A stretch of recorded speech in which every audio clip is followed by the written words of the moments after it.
Hello Ibran, আসসালামু আলাইকুম। আশা করি যেখানে আছেন সকলেই ভালো আছেন। যারা সবথেকে কম দামে একটি 5G ফোন কিনতে চান, আজকের ভিডিওটি সম্পূর্ণ তাদের জন্য। কেননা আজকের ভিডিওতে আমরা আলোচনা করতে যাচ্ছি পোকোর সবথেকে কম দামি 5G ফোন পোকো M4 এই ফোনটি নিয়ে। এই ফোনটি খুবই তাড়াতাড়ি বাংলাদেশে অফিসিয়ালভাবে লঞ্চ হতে যাচ্ছে এবং এই ফোনটির দাম রাখা হতে যাচ্ছে অবিশ্বাস্যভাবে কম। আজকের এই ভিডিওতে আপনাদের জানিয়ে দেব এই ফোনটি কবে বাংলাদেশে অফিসিয়ালভাবে লঞ্চ হতে যাচ্ছে এবং এই ফোনটির দাম এক্স্যাক্টলি কত হতে যাচ্ছে।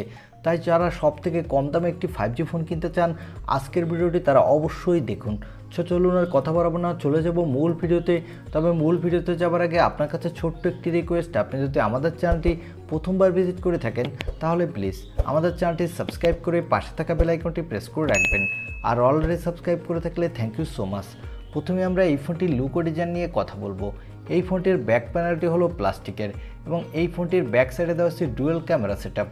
আর এই ফোনটির বডি ফ্রেমটি দেওয়া হয়েছে প্লাস্টিকের এবং এই ফোনটির নিচের দিকে দেওয়া হচ্ছে USB Type-C এবং স্পিকার, সাথে দেওয়া হচ্ছে একটি 3.5mm হেডফোন জ্যাক।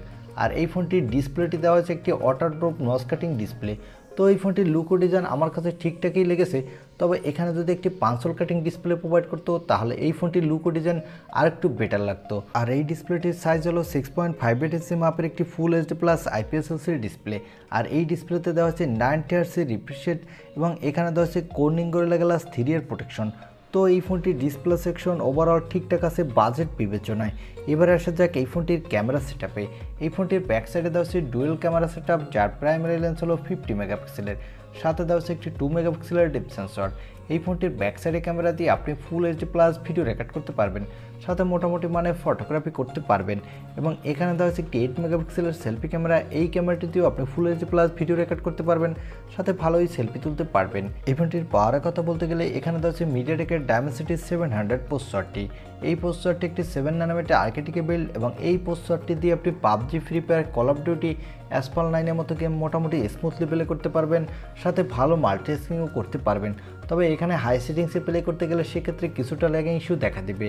এবং এই ফোনটিতে আউট অফ দ্য বক্স দেওয়া হচ্ছে Android 12, এর ব্যাকএন্ডে দেওয়া হচ্ছে MIUI 13। এই ফোনটিতে সিকিউরিটির জন্য দেওয়া হচ্ছে সাইড মাউন্টেড ফিঙ্গারপ্রিন্ট সেন্সর। আর এই ফোনটিতে ব্যাটারির জন্য দেওয়া হয়েছে 5000 mAh এর একটি ব্যাটারি, সাথে দেওয়া হয়েছে 18 ওয়াটের একটি ফাস্ট চার্জার। এই ফোনটিতে দেওয়া হয়েছে extra dedicated micro SD card 16। আর এই ফোনটিতে দেওয়া হয়েছে LPDDR4X RAM, সাথে দেওয়া হচ্ছে UFS 2.2 স্টোরেজ, যার ফলে এই লোয়ার বাজেটের মধ্যে এই ফোনটি র্যাম এবং স্টোরেজ ভেরিয়েন্টটি ভালোই ফাস্ট হতে যাচ্ছে। এই ফোনটি আপনি 3টি কালার ভেরিয়েন্টে মার্কেটে পাবেন, গ্রে, সিলভার অ্যান্ড ব্লু। এই ফোনটি 2টি র্যাম রম ভেরিয়েন্টে মার্কেটে লঞ্চ হবে, একটি হলো 464GB, অন্যটি হলো 6128GB। এবারে জানিয়ে দেবো এই ফোনটি কবে বাংলাদেশের মার্কেটে আপনি পাবেন এবং এই ফোনটি বাংলাদেশের মার্কেটে কত দাম হতে পারে। এই ফোনটি বাংলাদেশের মার্কেটে জুন মাসের প্রথম দিকে পাওয়ার জোর সম্ভাবনা রয়েছে এবং এই ফোনটির দাম হতে পারে 16 থেকে 17 হাজার টাকার মধ্যে।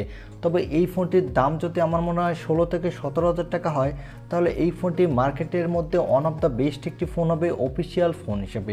কেননা এই বাজার সেগমেন্টে বাংলাদেশের মার্কেটে এখন পর্যন্ত কোনো কোম্পানি 5G ফোন লঞ্চ করেনি, তাই এই ফোনটি মার্কেটে একটি কিলার ফোন হতে যাচ্ছে। এই ছিল আজকের ভিডিও। আর ভিডিওটি ভালো লাগলে অবশ্যই একটি লাইক দিয়ে আমাদের চ্যানেলটি সাবস্ক্রাইব করে পাশে থাকা বেল আইকনটি প্রেস করে রাখবেন। দেখা হবে অন্য কোনো ভিডিওতে। আজকের মতো আল্লাহ হাফেজ।